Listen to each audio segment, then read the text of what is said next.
This is In the Loop. I'm Christian Bryant. Tonight, we're diving into another kind of housing crisis, the many hurdles of home ownership.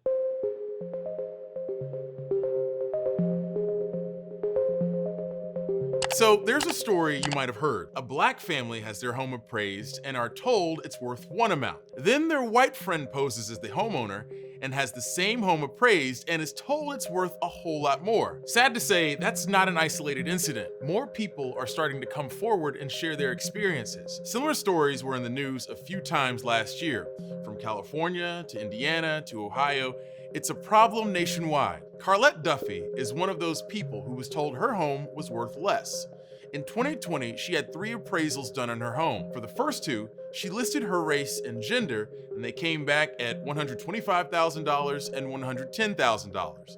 She decided for a third time she wouldn't specify race or gender, and she'd have her friend, who's a white man, stand in on her behalf. My friend Hank called and talked to them, and then they set up a time, scheduled everything, and I then basically removed everything that was me.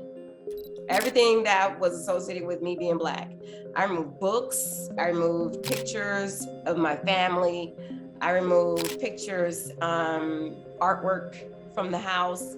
I removed clothing. I had like some African print clothing in my closet. I took that out. It came back, that appraisal, the guy came out and looked around the house and I was not there.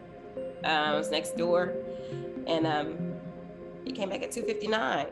She enlisted the help of the Fair Housing Center of Central Indiana to file complaints with the Department of Housing and Urban Development against the lender, the appraiser, and the appraisal management company. At this time, the response to those complaints are still pending. There's an estimated 4 million incidents of housing discrimination each year, yet there's less than 30,000 reported actual incidents. And that's because so many people don't know what to do, are scared to speak up, maybe retaliated against for speaking up. It lets you see how hard it hits when it's you. And it's like, you fight these things every single day. Every day you fight when it's obvious and in your face, but then what are you doing? It's hidden. When the Parkers in Ohio wanted to sell their home, their appraisal also came in a lot lower than what their realtor anticipated. And just like Carlette, they then asked a white friend, who was also their realtor, to pose as the homeowner for the next appraisal. The appraisal report stated that our home was 15 years old, and our home was actually built 7 years ago. It said updates had not been made over that 15-year mark, which is not possible because we just built it 7 years ago. So that was one of the major errors. And then there was no credit for like our basement being finished with a deck on our house. Then when I had to put up our neighbors' pictures, because my daughter knows the neighbor, they played in the cul-de-sac together. She's like, why are you hanging up our, what, mommy, what's going on? Why are you taking my pictures down and hanging up their pictures? And that moment really just crushed me, because I'm like, oh my God, at this moment in time, I have to really tell my daughter what it's like to be Black. So fast forward maybe a week or 2 weeks, we got that appraisal report back, and it came back almost $100,000 more than what the original appraisal value was. They've filed their claims with HUD and are still waiting to hear back. The Austins in California have experienced this firsthand too. They got an appraisal so they could refinance their home and pull out equity to finish their home renovations. And what happens next is very similar to the last 2 stories we've mentioned. They called up a white friend to stand in for a second appraisal that came back higher. The house appraised for 1.482, so like $500,000 more than it did when we were the homeowners. So, I mean, that's what we mean by you just take a risk being Black in America every day. We're 10 minutes away from the Golden Gate Bridge. We have beautiful views. Our homes are on mountain, is nestled in the hillside.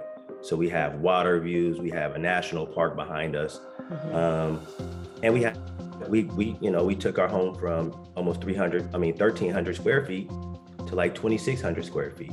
But we've also been seeing how white folks have bought homes right here in our community of Marin City and have sold homes right here in Marin City and has gotten top dollar for it. So, it was a slap in our face. They filed a lawsuit in federal court against AMC Links, the nationwide appraisal services company, and the appraiser. Now that we've heard those firsthand accounts, let's take a look at the data behind this. According to Bureau of Labor Statistics data, the home appraisal industry is one of the least diverse industries in the country. Over 96% of all property appraisers and assessors identify as white. The wealth gap between Black Americans and other racial groups continues to widen and can largely be attributed to low rates of Black home ownership and the value of Black homes. According to the Brookings Institute, Black neighborhoods are undervalued by about $48,000 per home, which leads to $156 billion in cumulative losses nationwide. When half of the residents in a neighborhood are Black, the homes are also half the value of homes in neighborhoods without Black residents. It's important to note that this data is comparing similar homes and neighborhoods. The main difference is the people. Using Federal Reserve data, the Hamilton Project at Brookings found that going into the pandemic, the median white household held 7.8 times the wealth of the median Black household. These numbers have stayed consistent for decades. In 1992, the gap between white and Black households was nearing $107,000, and in 2007, it was over $185,000. White households account for 60% of the population, and in the second quarter of 2020, they held 84% of the total household wealth in the US, while Black households account for 13.4% of the population and held only 4%. Let's also consider that on top of the racial wealth gap, there is also a gender wealth gap, with white men at the top and Black women at the bottom. Black women have experienced significant job loss compared to their white counterparts. Because of all this, white families are often more likely than Black families to have built generational wealth. So this isn't a disparity that starts in the present day. White families have been more likely to build wealth over the years and pass it down to their children. As far as, the appraisal industry and the way that they do business, because people are now our story is just one of many, but as you start to see the many stories that's coming out, you just can't, you can't turn a blind eye to it anymore. So we've looked at home ownership struggles among Black Americans. Now we turn to home ownership struggles among millennials. The housing market is competitive, and we have clearly seen that not everyone gets a fair shot. Today, millennials are buying homes later in life than their parents, and Newsy's Amber Strong explains why. Homes that wouldn't exactly make the wish list are becoming the norm for some buyers. It doesn't matter if the home needs repairs or if they, if it's move-in ready, they're still getting top dollar. Tashbina Rivers is a realtor navigating the Atlanta market, where inflation has caused housing prices to rise 9% since 2020, the highest metro in the country, according to Redfin. People are overbidding as much as 50, 70K for a home. And then you have the cash investors that are taking over, the corporate investors, where millennials sometimes don't even have a chance. Millennials make up the largest share of home buyers in the U.S., but they're doing it a lot later in life than their parents at about 33 years old. The reason? Well, there is no one reason. First, millennials are coming to the table saddled with student loan debt. According to the Education Data Initiative, more millennials carry student loan debt than any other generation, about $38,000 per borrower. They're also renting a lot longer, and the cost is much higher. The average cost of a rental in 2021 was $1,203, according to the U.S. Census. In 1981, the year the oldest millennials were born, it was about $271.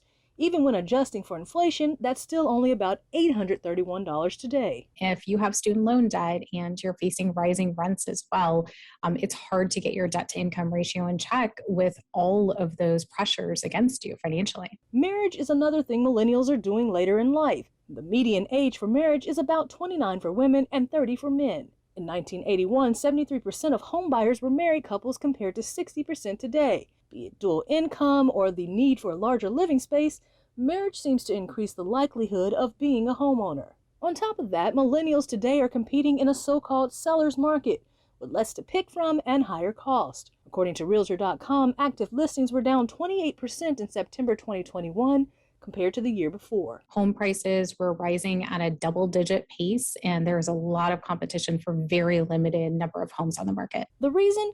Low interest rates that lasted much longer than expected, coupled with the pandemic-era work-from-home life, allowing people to live where and how they wanted, scooping up homes in areas with more space and lower cost of living. Michael, thank you for chatting with me.